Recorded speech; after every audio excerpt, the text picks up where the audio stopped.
تھے اور تہجد کی راتیں سستی اور نیند کی نظر ہو چکی تھیں۔ اذان کی آواز فضا میں گونجتی، مگر لوگ کاروبار یا نیند کو زیادہ اہمیت دیتے۔ ماں باپ موبائل میں مصروف، بچے کارٹونز اور گیمز میں گم، اور دل دنیا کی رنگینیوں میں ایسا کھوئے کہ آخرت کا احساس مٹتا جا رہا تھا۔ یہی غفلت آگے چل کر ایک خطرناک آزمائش کا سبب بنی، جس نے پورے گاؤں کو ہلا کر رکھ دیا۔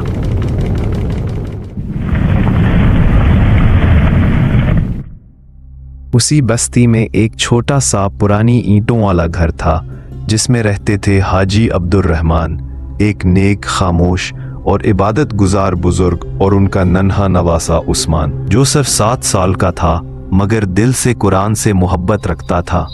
ایک رات جب آسمان پر چاندنی چھا چکی تھی اور ہر طرف خاموشی کا راج تھا، حاجی صاحب نے ٹھنڈے پانی سے وضو کیا، چادر اوڑھی اور تہجد کے لیے اٹھ کھڑے ہوئے۔